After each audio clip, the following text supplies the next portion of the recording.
Mit Tamara Fontaine, die Und begeisterte Joel Frau Vögeli. im ICF Zürich und mir. Ja, es geht um innere Freude und heute wird die Freude groß, auch äußerlich und groß. innerlich. Sie ist schon Sie ist groß. schon groß. Wenn du live mit dabei bist, herzlich willkommen. Wenn du es ein bisschen nachschaust und mit uns mitbetest, alles mega schön. Schreib doch freudige Kommentare schon mal da rein. Schön, da die ersten Ja. sind schon mit dabei. Super, super schön. Ja, wir haben, Dominik Hab hat gepreacht on fire über Freude und das hat uns alle, ich glaube, zutiefst freudig gestimmt, wirklich. Es ist wirklich, das ist für mich wirklich ein Thema, das so schnell irgendwie vergessen geht. Ja. Ich bin zu ernst als Christ, habe ich das Gefühl. Ich bin zu oft und zu schnell, habe ich das Gefühl, jetzt geht es nur noch darum, die Dinge korrekt und richtig zu machen, werde ich verbissen, anstatt einfach mal die Freude von Jesus wieder hervorzunehmen. Yes. Ich habe das früher immer meinen Eltern gesagt, wenn wir so um das Mittagessen versammelt waren und da haben wir gebetet. Sobald wir gesagt haben, okay, jetzt beten wir, dann ging der Kopf runter und die Zornesfalte kam hoch. Yeah. Und ich glaube, das ist etwas, wo wir wirklich daran arbeiten können, gerade als Christen, die Jesus lieben, dass wir merken, hey, wenn es um Gott geht, um Jesus geht. Gott ist Freude. Das hat auch Dom am Sonntag gesagt. Gott ist Freude in seiner Person. Ja, und darum lade ich einfach jetzt mal Jesus ein. Danke, Jesus, bist du da. Und danke, bist du voller Freude. Und du bist so freudig sogar über jeden von uns, dass du jauchzt. Du lässt es raus. Und darum laden wir dich ein, heute bei jedem, der da jetzt zuschaut und da hinter dem Bildschirm sitzt, schenke uns deine Freude und führ uns da hinein in diese Hour of Prayer. Come on. Dominik hat ja begonnen mit den Geschichten aus seinem Leben und hat das Wort Silbertests genommen. Und wir haben da gemerkt, ja, was bedeutet eigentlich ein Silbertest? Und es gibt verschiedene Stellen, dass auf der einen Seite wird davon gesprochen, dass Gold geläutert wird, aber auch, dass Silber geläutert wird in der Bibel. Zum Beispiel Psalm 66, Vers 10, da steht: Denn Gott, du hast uns geprüft und geläutert, wie das Silber geläutert wird. Der Punkt ist, oder, Gold hat noch einen tieferen Schmelzwert. Um Silber reinzumachen, zu läutern, ist es wirklich muss man mal noch mehr Hitze da mit rein. Dafür ist das Silber glänzt nicht nur schön, sondern ist auch sehr stabil. Und ich finde das Bild deshalb vom Silbertest, wo wirklich zutiefst man erschüttert wird und geprüft wird, die Freude nicht zu verlieren, finde ich so cool. Tamara, deine Silbertests. Meine Silbertests, die sind viele an der Anzahl. Ich glaube, das kennen wir alle, wenn wir im Leben stehen, dass wir immer wieder solchen Silbertests ausgesetzt sind. Und ich momentan erlebe gerade, dass ich weiß von Menschen, die schlecht hinter meinem Rücken sprechen über mich. Und so zu Beginn wollte ich die ganze Zeit das klären, weil ich habe nicht gern, wenn Menschen mich nicht gerne haben. Und wenn ich weiß, das wird gesprochen, einiges davon stimmt gar nicht. Und ich habe gemerkt, ich bin momentan so in einer Situation oder in einer Season in meinem Leben, wo ich merke, ich darf mich nicht abhängig machen von den Meinungen der Menschen. Ich darf mich nicht abhängig machen davon, wie sie vielleicht über mich denken. Und ich muss lernen und darf lernen, gerade in solchen Momenten dankbar zu sein und tief zu wissen, dass Gott meine Gerechtigkeit ist. Ich muss nicht der Welt erzählen, wie es wirklich war, sondern ich darf einfach leben, in meinem Herzen wissen, Gott schaut für mich, Gott kämpft für mich. Und Dom hat das auch gesagt. Wenn ich in so einem Test bin, in so einem Silbertest, dann ist das die größte Einladung von Gott, weil ich bin in einem Trainingsfeld. Ja. Also genau in solchen Momenten kann ich lernen, dankbar zu sein. Genau in solchen Momenten kann ich trainieren, was es heißt, Gott kämpft für mich, Gott ist meine Gerechtigkeit. Und egal, was meine Gefühle oder meine Gedanken sagen, ich kann so diesen menschlichen Wunsch nach: Ich möchte mich rechtfertigen, ich möchte mich erklären, ich möchte, dass die ganze Welt meine Seite weiß, kann ich loslassen und wissen, okay, das ist jetzt mein Trainingsfeld, mein Trainingsgebiet, wo ich trainieren kann, dankbar zu sein. Krass, ja. Yes. Ja, das ist in diesen Situationen, wenn wir Gott da reinlassen und eben auch den Blick auf ihn nicht wegwenden, ist so ein großes Potenzial da drin, dass gerade eben das Tiefste, unser Herz, geläutert oder eben nochmal sauber und klarer auf Gott ausgerichtet wird. Und darin ist schon ein Schatz. Und auch zu merken, dass Gott andere Möglichkeiten hat. Gott hat nicht meine menschlichen Möglichkeiten. Er hat Möglichkeiten, die ich nicht habe. Und wer bin ich, dass ich das Gefühl habe, ich weiß besser in dieser Situation, was gut ist für mich, Also das beruhigt auch, in diesen Silbertest zu wissen, hey, es ist ein Trainingsfeld und man darf sich auf Gottes Möglichkeiten stützen und ihn wirken lassen und machen lassen. Wie sieht es bei dir aus, Joel? Man ist halt schon verunsichert gerade in dieser Situation. Vor 2 Wochen kam ich in die Kirche, Sonntagmorgen schon gemerkt, habe mein Kind so getragen, okay, mein Rücken zwickt ein bisschen. Dann bin ich während dem Gottesdienst auf dem Stuhl gesessen und mein Rücken hat mehr und mehr angefangen zu schmerzen und dann wirklich am Ende, ich konnte kaum mehr aufstehen und ich war jetzt beim Arzt und habe seit 2 Wochen so einen Hexenschuss. Immer das Aufstehen ist so schwierig wieder und gleichzeitig, ihr werdet es nicht glauben, ihr seht es vielleicht hier, ich habe eine Brille gekriegt und habe jetzt neu auch noch eine Brille. Und das war für mich so irgendwie noch Schwierigkeit. Das sind beide so mein erster Hexenschuss mit dem Rücken plus So die Brille. Ja, genau. Und ich bin auch noch in der Phase drin hier im ICF, wo ich die Altersstufen, die Jungen eher abgebe und in etwas Neues hineinmache. Und es sind alles so diese Dinge. Und es ist irgendwie, ich könnte das alles, also es drückt auf das Ohr, okay, jetzt werde ich innerhalb von 2 Wochen werde ich 10 Jahre älter. Ist so meine Zusammenfassung, mein Gefühl in den drin. Und gleichzeitig habe ich gemerkt, hey, warte. Das sind jetzt alles Dinge, die da irgendwie kommen, aber eigentlich glaube ich, oder es hat mir geholfen zu sehen, eigentlich ist das alles, hat mit Wachstum zu tun. Und das hat mich so erinnert, als ich Teenager war, hatte ich manchmal, gerade als ich ein paar Zentimeter gewachsen bin, hatte ich wieder so einfach so Wachstumsschmerzen, die gingen wieder weg. Aber das sind genauso diese Wachstumsschmerzen, die wir im Leben haben. Ich glaube, da hast du auch immer wieder, wo du merkst, du bist in Spannungen drin. Und die göttliche Perspektive ist einfach nochmal anders. Römer 8, 28. Gott nutzt alles in meinem Leben zum Besten. Und dann 29, damit wir Jesus eben nochmals ähnlicher werden können. Und darum lässt Gott gewisse Dinge zu. Darum gehen wir durch solche Silbertests hindurch. Da bin ich überzeugt von. Was ich glaube, was mega wichtig ist und was wir jetzt gemeinsam machen möchten, wir möchten abwechslungsweise, beten wir einen Vers aus Psalm 23. Und ich möchte dich auffordern, nimm deine Spannung, wo du drin bist, deinen Silbertest. Und jetzt richten wir ganz bewusst zusammen unseren Fokus in diesem Test wieder auf Jesus. Und wir sagen Gott ganz bewusst, danke, er ist der gute Hirte, er vergisst uns nicht, wir kommen nicht zu kurz, wir kommen nicht zu kurz, wir kommen nicht zu kurz, wir kommen nicht zu kurz, weil Jesus für uns ist. Darum beten wir das gemeinsam. Und nimm das an über deinem Leben, wenn wir das so beten. Sag es nach, sprich den Vers nach und danke Gott dafür, dass Gott größer ist in deinem Leben als alle Umstände. Komm on, Tamara. Wir beginnen mit Vers 1. Der Herr ist mein Hirte, mir wird nichts mangeln. Und ich danke dir, Gott, dass du der gute Hirte bist. Ja. Du bist nicht einfach ein Hirte, sondern du bist der gute Hirte. Und mir wird nichts mangeln. Egal, ob ich momentan vielleicht in einer Situation bin von Versorgungsängsten oder von Beziehungsproblemen oder ich habe einen Traum gehabt, der nicht in Erfüllung ging. Ich weiß und ich danke dir dafür, dass mir nichts mangeln wird. Du weißt, was ich brauche. Du kennst mich wie keine andere Person. Du kennst mich besser, als ich mich selber kenne. Und ich vertraue darauf und ich danke dir. Und ich spreche das auch mit Glaube aus, dass mir jetzt nichts mangelt und dass mir auch in Zukunft nichts mangeln wird. Ja, Jesus, danke. Der Herr weidet mich auf einer grünen Aue und führt mich zu frischem Wasser. Und ich danke dir, Jesus, dass du da, wo ich jetzt bin, du hast mich an einen Ort geführt, wo du schaust, dass ich nicht zu kurz komme. Ja. Danke für deine Versorgung in meinem Leben und dass du mich gleichzeitig auch in den schwierigen Momenten wieder an Orte führst, wo ich wieder zu frischem Wasser komme. Ja. Gott, das Leben mit dir führt immer wieder zu frischem Wasser. Danke für das Neue, das du für mich bereithältst. Ja. Danke, dass du mich nicht einfach drin stehen lässt, wo ich gerade bin, sondern immer wieder neu stärkst, immer wieder neu mir frischen Segen schenkst. Danke für den Heiligen Geist, der jeden Tag wieder neu ist. Danke, dass du mich gut an frisches Wasser führst. Yes.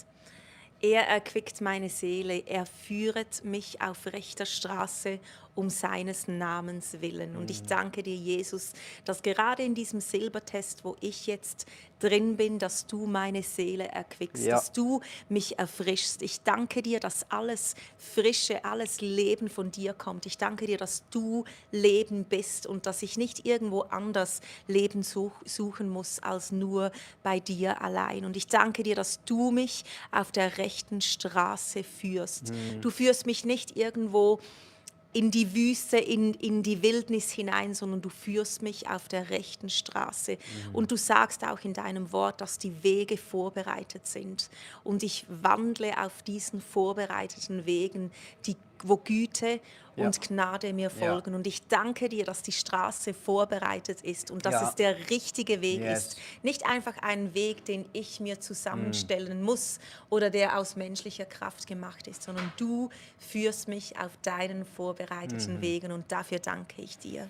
Und ob ich schon wanderte im finstern Tal, fürchte ich kein Unglück. Denn du bist bei mir, dein Stecken und Stab trösten Amen. mich. Ja. Und ich danke dir dafür. Ja, da wo ich durch schwierige Zeiten muss, durch finstere Täler gehen muss, ich muss mich nicht fürchten. Ich weiß, du bist bei mir. Danke, Jesus, dass du in allem drin mitfühlen kannst. Du kennst mich, du verstehst mich und du bist nahe bei mir und bei jedem, der jetzt zuschaut. Ja. Gott ist nahe bei dir. Danke, Gott. Und wir müssen keine Angst haben. Danke, dass wir wissen, dass du bei uns bist und uns Ja. tröstest immer wieder, uns nahe bist in den Momenten, wo wir es brauchen. Du bereitest vor mir einen Tisch im Angesicht meiner Feinde. Du salbst mein Haupt mit Öl Oh und ja. schenkst mir voll ein. Ja, Und Jesus, du sagst nicht, dass die Feinde nicht da sind, aber du sagst, dass du mir einen vollen Tisch bereitest und vorbereitest im Angesicht meiner Feinde. Und ich muss nicht auf meine Feinde schauen, sondern ich kann auf diesen vorbereiteten vollen Tisch schauen, den du mir vorbereitet hast. Und ich kann darauf schauen, wie du mein Haupt mit Öl salbst und wie du mir voll einschenkst. Ja. Ich muss nicht darauf schauen, wer vor mir ist, welche Berge sich vor mir auftürmen, welche Feinde mich anschauen, welche Pfeile mich treffen wollen, sondern ich kann darauf schauen, dass mein Becher überläuft. Come on. Und du bist meine Freude und du füllst mir den Becher ein, du schenkst mir ein. Nicht nur, dass es gerade knapp reicht, sondern dass diese Freude von tief herauskommen darf und überlaufen wird. Gutes und Barmherzigkeit werden mir folgen mein Yes. Leben lang. Danke, Jesus. Und ich werde bleiben im Haus des Herrn immer da. Danke für alles Gute und deine Barmherzigkeit. Gott hat sich entschieden, über uns gut zu sein und barmherzig zu sein. Amen. Danke für die Gnade, für all das Gute, Yes. für dein Herz, deine Leidenschaft für mich, dass du mich immer wieder suchst, immer wieder eiferst für Güte, für Segen in meinem Leben. Das wird nie aufhören und ich danke dir, dass ich weiß, ich werde eine Ewigkeit mit dir verbringen können. Danke Gott, du regierst über unserem Leben, über allen Situationen. Yes. Amen. Amen. Und eine Ewigkeit mit Gott verbringen bringt uns gerade zum zweiten Punkt vom Sonntag, der hieß, die Freude kommt aus der Gewissheit, dass mein Name im Buch des Lebens aufgeschrieben ist. Ja. Du und ich, wir werden die Ewigkeit mit unserem König, mit unserem Gott, mit unserem guten Hirten verbringen und das allein schenkt Freude. Lukas 10, Vers 20 heißt es, aber freut euch nicht darüber, dass böse Geister euch gehorchen, sondern freut euch, dass euer Name im Himmel aufgeschrieben ist. Amen. Dass dein Name im Buch des Lebens aufgeschrieben ist, das erfüllt dein Herz mit Freude. Und vielleicht ist es gerade dran, dass du jetzt von deinen Umständen, von deinen Gefühlen, von deinen Gedanken wegschaust und einfach mal Gott Danke sagst. Du kannst auch in den Chat hineinschreiben, sag Gott Danke. Ja. Du bist im Buch des Lebens eingetragen und nichts und niemand kann dich aus der liebenden Hand des Vaters reißen. Du kannst einen Moment nehmen, wo du einfach sagst, danke Gott, ich bin dein Kind, ich bin dein Sohn, ich bin deine Tochter. Und Dom Haab hat das am Sonntag auch gesagt, Freude und Gnade haben den gleichen Wortstamm. Also Freude und Gnade sind gekoppelt. Wenn du eine Erkenntnis darüber hast, was Jesus für dich am Kreuz getan hat, wenn du eine Erkenntnis darüber hast, wer du in ihm bist, wenn du eine Erkenntnis darüber hast, dass du das ewige Leben hast und mit ihm die Ewigkeit verbringen wirst und regieren wirst mit ihm, dann hast du eine Freude in deinem Herzen, die tiefer ist als die Freude darüber, wenn du ein neues Auto oder irgendwas gekauft hast, ein neues Gadget, das dir gefällt. Es ist eine Freude, die tief ist, die bleibt, die unabhängig ist von deinen Umständen. Und ich danke dir, Jesus, dass du dich entschieden hast, für mich ans Kreuz zu gehen. Du hast mich so sehr geliebt, Ja. dass du gekommen bist und mich erlöst hast. Und das allein löst Freude und Dankbarkeit in meinem Leben aus. Und ich bin einfach hier mit einer tiefen Dankbarkeit. Und ich will nicht mir ausmalen, wo ich und mein Leben wäre, Ja, wenn ich genau. dich nicht hätte. Ja, genau. Ich will mir nicht Ja. ausmalen, wo ich gelandet wäre, wenn all meine Entscheidungen, vielleicht auch schon all meine Gebete, die ich gebetet habe, in Erfüllung gegangen wären. Ich bin dankbar, dass es dein Plan ist. Ich bin dankbar, dass es dein Wille war, mich zu erlösen. Und einfach Ja. das, was ich bin, das ist alles Antwort auf das. Und meine Antwort jetzt in diesem Moment ist Danke. Danke für das, wer du bist und für das, was du für mich getan hast. Amen. Amen, Amen. Danke, Jesus. Wow, es ist so gut, hey. Wir haben Gott auf unserer Seite. Es ist so cool, was ihr auch reinschreibt in die Channels. Ich habe gesehen, wie ihr Jesus dankt für alles, was er tut. Das ist so wunderschön. Danke, Jesus, dass du, ich meine, es ist so krass jetzt hier, alle die Leute, die hier mitbeten und so, jeder von uns hat seine eigene persönliche Geschichte, Ja. wie Jesus uns begegnet ist, wie Jesus hat uns beim Namen gerufen, Jesus hat sich uns offenbart, Jesus hat sich gezeigt. Amen. Und wir dürfen gerettet sein, in der göttlichen Familie sein. Wie wunderschön ist unser Jesus. Yes. Come on. Jetzt, als nächstes hat Dominik ja auch darüber gesprochen, dass es, wenn es um Freude geht, dann gehen unsere Gedanken, immer das, was sich in unserem Kopf abspielt, meistens in die eine Richtung und das, was aber Gottes Wort sagt, eigentlich in eine andere Richtung. Und da ist diese Spannung in unserem Herzen. Und ich möchte euch mal 2. Korinther noch mal vorlesen, Kapitel 10, Vers 3 bis 5. Wir sind zwar Menschen, doch wir kämpfen nicht mit menschlichen Mitteln. Wir setzen die mächtigen Waffen Gottes und keine weltlichen Waffen ein, um menschliche Gedankengebäude zu zerstören. Also der Heilige Geist, die göttlichen Waffen zerstören eben menschliche Gedankengebäude. Mit diesen Waffen zerschlagen wir all die hochtrabenden Argumente, die die Menschen davon abhalten, Gott zu erkennen. Mit diesen Waffen bezwingen wir ihre widerspenstigen Gedanken und lehren sie, Christus zu gehorchen. Und ich merke, dass dieser Kampf auch, wo Gedankengebäude manchmal zerbrochen werden müssen, ist nicht nur bei Menschen, die eben von Gott abgehalten werden, die sind in meinem Kopf genauso. Gerade wenn es um Glauben geht, habe ich so oft die Kämpfe. Ja, meint es Gott wirklich gut? Ist Gott wirklich groß? Bin ich nun wirklich in sicherer Hand? Hat Gott immer noch die Kontrolle in meinem Leben drin? Und dann kommen immer alle diese Zweifel. Und ich merke, weil manchmal habe ich schon das Gefühl, ich bin doch ein intelligenter Mensch und ich muss das doch besser ergreifen können und verstehen können und kann doch da jetzt nicht einfach annehmen, dass Gott das schon gut macht. Und mich hat das so geflasht, Dominik hat das so gut gesagt. Er hat gesagt, ja, weißt du, manchmal kommen Leute zu mir und sagen, willst du uns wieder mit der Bibel brainwashen? Und dann hat er gesagt, ja, genau. Und da habe ich gemerkt, oh, krass, ich will mich selber lernen zu brainwashen mit der Bibel. Ich meine, wie brainwashst du dich selber? Wie setzt du das um, dass die Bibel in deinem Gedanken das letzte Wort hat? Für mich ist das so meine Zeit am Morgen, wo ich merke, ich habe mir das als Routine eingeprägt, dass ich am Morgen aufstehe, meinen Kaffee nehme und dann aufs Sofa gehe und Wort Gottes lese. Und nicht nur dann, wenn ich gerade im Hoch bin meines Lebens. Und es gibt ja diese Momente, wo du denkst, okay, nur noch Jesus und jetzt. Und er spricht die ganze Zeit und in jedem Moment habe ich das Gefühl, er ist genau da. Nicht nur dann, sondern auch in den anderen Momenten. Und Ja. ich merke, das ist so mein Brainwash, dass ich gesagt habe, hey, ich weiß, dass wenn ich den Tag so starte, dann ist mein Leben, vielleicht nicht nur an diesem Tag, aber über Jahre wird das einen Unterschied machen. Ich bin zum Beispiel sehr schlecht mit Auswendiglernen. Also wenn ich, habe mir gedacht, komm, da kommt vielleicht mal noch eine Season, wo ich dann das angehe. Aber wo ich merke, irgendwann kommt doch so, okay, das steht, glaube ich, da. Oder Zusammenhänge werden sichtbar. Oder auch der Charakter Gottes zeigt sich mir im Bibellesen. Ja. Und das merke ich. Ich kann schon in meinem Alltag da sein und sagen, okay Gott, was denkst du dazu? Aber wenn ich die Bibel lese, da lerne ich ja Gottes Gedanken kennen. Da lerne ich seine Wege kennen. Ja. Und das ist für mich ganz wichtig.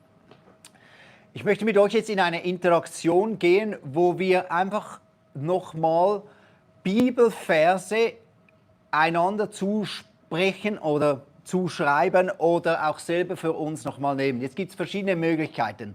Wir gehen jetzt in diesen Kampf hinein, wir nutzen diese Waffe jetzt gemeinsam, das ist unser Gebet, dass wir die Bibelverse nehmen. Und dann jemand schreibt jetzt gerade rein, die Bibelverse auch laut vorlesen. Und zwar machen wir das so. Gott hat dir selber ja schon Bibelverse in deinem Leben gegeben, dass die Zusagen sind, wo du weißt, an denen hältst du fest. Dann schreibe die jetzt hier unten in die Kommentare oder in den Chat hinein oder lies sie für dich einfach nochmal vor. Was du auch machen kannst, wir haben so einen Bibelverszieher auf unserer ICF-App, wo du reingehen kannst. Ihr seht den hier oder auch unten in den Kommentaren einfach den Link oder scannt den QR-Code oder geht da rein. Das könnt ihr machen. Oder eben, ihr könnt selber auch einfach unten bei den Bibelversen durchscrollen, die anderen Menschen jetzt reingeschrieben haben. Gott spricht immer wieder durch ganz verschiedene Leute. Und jetzt machen wir einfach eine Zeit. Wir sprechen hier, wir nehmen Bibelverse, du nimmst einen Bibelvers von irgendwo einem Kommentar und wir proklamieren einfach Bibelverse, Wahrheit über Wahrheit über Wahrheit. Und jetzt machen wir das einfach eine gewisse Zeit lang, wo wir einfach diese Zusagen von Gott, und ich ermutige dich, mach das so laut, wie das geht bei dir zu Hause. Die Freude am Herrn ist unsere Stärke, sagt jemand. Und wenn ich auf dem Weg bin, mich zu verirren, führ mich auf deinen Weg zurück. Psalm 139. Amen. Er hat seinen Engeln befohlen, dass ich über keinen Stein stolpere. Amen, das ist wahr. Gott hat seine Engel geschickt. Noch weitere Bibelverse, etwas, was in der Predigt kam, proklamiere ich. Kommt her zu mir, zu Jesus, die euch abmüht und unter eurer Last leidet. Ich werde euch Ruhe geben. Und ich habe hier in meinem Smartphone meinen Jahresvers. Der Herr selbst geht dir her. Er steht dir bei und verlässt dich nicht. Immer hält er zu dir. Hab keine Angst und lass dich von niemandem einschüchtern. Amen. Der Herr jubelt über dir, steht in Zephania. Amen. Ich nehme auch noch meinen Bibelvers, den ich heute Morgen gezogen habe und mir einen Screen gemacht habe, den lese ich auch vor. Psalm 16,11. Du tust mir kund den Weg zum Leben. Vor dir ist Freude und Fülle und Wonne zu deiner Rechten ewiglich. Yes. Oder habe ich dir nicht geboten, sei stark und mutig, Josua 1,9.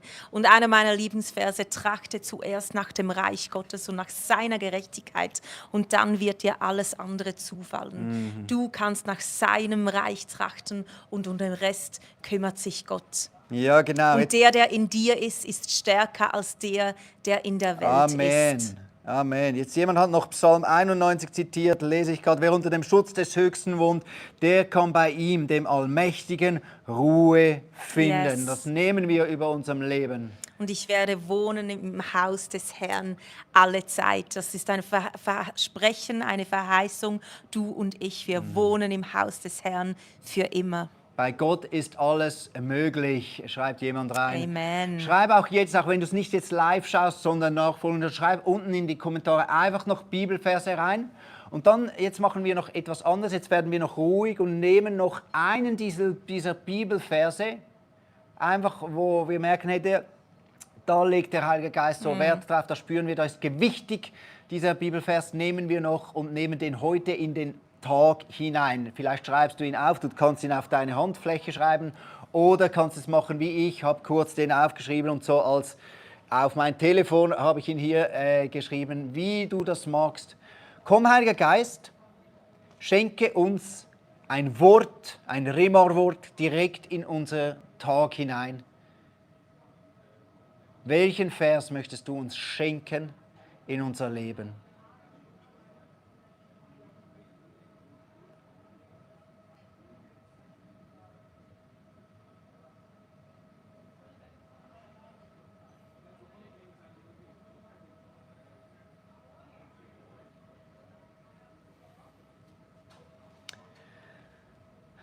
Es ist so kraftvoll, wenn wir Gottes Wort wirklich mit hineinnehmen. Und ich habe das wirklich gemerkt. Wir brauchen das Wort Gottes, ist so konkret eben auch. Und dann kann man ganz bewusst sich selber brainwashen. Ich liebe den Ausdruck nochmal. Wir wollen uns selber brainwashen mit dem Wort Gottes, das eben der Heilige Geist auch zum Leben erweckt, immer wieder. Und ich liebe das, weil wenn wir uns brainwashen, nochmals mit den Bibelversen, dann sagen wir mit dem auch, nicht ich stehe im Mittelpunkt, sondern die Wahrheit und das Wort von Gott steht in meinem Leben im Mittelpunkt. Ich möchte mich an dem orientieren. Und das führt uns auch zum 4. Punkt von der Message. Du bist nicht der Mittelpunkt deines Lebens. Ja. Und ich bin so dankbar, ist das so, weil ich denke mir oft, wo wäre ich, wenn ich der Mittelpunkt wäre und ich entscheiden könnte. Ich weiß nicht, wo ich wäre. Gott sei Dank bin ich nicht der Mittelpunkt von meinem Leben. Und Dom Hab hat das auch am Sonntag gesagt, wenn du der Mittelpunkt in deinem Leben bist, dann kannst du irgendwann nicht mehr unterscheiden, was gut und falsch ist. Ja. Weil du bist der höchste Standard, du bist die Wahrheit, du bist die Person, die entscheidet, was gut und falsch ist, was dienlich ist, was zielführend ist für dein Leben. Und in Matthäus 16 steht, dann sagte Jesus zu den Jüngern, wer von euch mir nachfolgen will, muss sich selbst verleugnen und sein Kreuz auf sich nehmen und mir nachfolgen. Wer versucht, sein Leben zu behalten, wird es verlieren. Doch wer sein Leben für mich aufgibt, wird das wahre Leben finden. Was nützt es, die ganze Welt zu gewinnen und dabei seine Seele zu verlieren? Gibt es etwas Kostbareres als die Seele? Ich finde es so wunderschön, weil ich glaube, das ist für mich so das größte Geheimnis, das es gibt, auf der Welt zu entdecken. Dass sobald der Mensch sagt, nicht mehr ich stehe im Zentrum, sondern du, Jesus, dann verliert er schlussendlich sich nicht, sondern er gewinnt alles. Er gewinnt alles in Jesus Christus. Ja. Und das ist so das ist einfach dieses Geheimnis. Ja. Und das ist ja, oder, dass für mich viele dieser Bibelverse auch, die sagen eben, hey, es gibt da etwas, was mit dem Verstand nicht ganz begreifbar ist. Aber es ist erlebbar. Sobald du das tust in deinem Leben, das sind die wichtigen Momente. Und ich habe mir so angewöhnt, immer wieder einfach mich hinzugeben und zu sagen, Jesus, es geht nicht um mich, es geht nicht um mich. Nein. Ja. Du bist im Zentrum. Und das ist ja auch sehr konträr zu dem, was die Welt uns heute sagt. Die Welt sagt, du bist das Zentrum von allem, du kannst erreichen, was auch immer du möchtest. Und ich glaube, dafür brauchen wir gerade eben auch die Bibel, um zu wissen, was die Wahrheit ist. Und ich liebe einfach diesen einen Satz, möchte ich noch mal lesen. Doch wer sein Leben für mich aufgibt, wird das wahre Leben finden. Also das wahre Leben findest du und ich nicht, indem, dass wir uns zum Zentrum des Universums machen, sondern das wahre Leben finden wir, indem, dass wir in Jesus durch ihn einfach leben können und vorher selbst sterben. Für mich ist immer auch, ist das eines der Kernanliegen oder was ich auch mache, immer wenn ich das Unser Vater bete, weil ich habe das Gefühl, das ist so das Hauptding oder womit der Anfang und das Ende vom Unser Vater sind für mich genau das, wo man einfach sagt, okay, es geht um dein Reich, es geht um dein Wille, es geht um deinen Namen, um deine Ehre und man nimmt sich wieder in seinem Leben wieder raus und sagt, okay, Jesus, du bist immer noch das Zentrum in meinem Leben. Und dann am Schluss auch wieder, ich finde das auch schön, denn eines ist das Reich und die Kraft und die Herrlichkeit. Und geht man mit dem auch wieder weg. Okay, und jetzt gehe ich in mein Leben es geht um dein Reich. Ich muss nicht jetzt weiter auf mich schauen, ich schaue nach deinem Reich, mir wird alles zufallen. Ja. Dein ist das Reich und die Kraft, ich mache es mit deiner Kraft, ich lebe aus dir hinaus, du bist die Quelle und darum auch alle Ehre gehört sowieso dir. Und ich finde das wirklich, dass unser Vater ist, neben dem, das was dazwischen ist, auch super stark, aber das hilft mir immer, oder das ist für mich eine Haltung immer, unser Vater ist immer auch, jetzt bete ich wieder, dass unser Vater und mache Gottes Anliegen, Gottes Wille, Gottes Reich wieder zum Zentrum meines Lebens. Darum könnten wir das jetzt Das wäre vielleicht... eine gute Überleitung in den Schlusssegen, oder? Könnten wir gemeinsam noch am Schluss das unser Vater beten? Seid ihr dabei? Ja! Seid ihr dabei? Ja, die ersten. Nein. Und komm, sprich doch das zu Hause laut aus. Egal, ob du das jetzt gerade dabei bist oder auch im Nachhinein noch. Ja, ihr seid alle dabei. Halleluja, come on. Oder auch im Nachhinein noch anschaut. Komm, wir sprechen das laut aus. Ja. Vater unser. Ich habe es gelehrt mit unser Vater Ja, im Himmel. wir machen jetzt okay. Vater unser im Himmel. Vater unser im Himmel, geheiligt werde dein Name, dein Reich komme und dein Wille geschehe, wie im Himmel, so auf Erden. Unser tägliches Brot gib uns heute und vergib uns unsere Schuld, wie auch wir vergeben unseren Schuldigen. Und führe uns nicht in Versuchung, sondern erlöse uns von dem Bösen. Denn dein ist das Reich und die Kraft und die Herrlichkeit in Ewigkeit. Amen! Come on, gibt es wieder Reklamationen hier, dass wir wieder zu laut waren. Aber die Freude am Herrn ist unsere Stärke, Amen. haben wir gelernt. Wirklich. Hey, wir wünschen dir einen freudigen Tag. Ja. Lass es raus. Ja, wirklich. Gott ist mit dir. Gott steht über allen Umständen in unserem Leben. Und unser Name ist im Buch des Lebens geschrieben. It's a day of joy. Tschüss, tschüss. Bye, bye.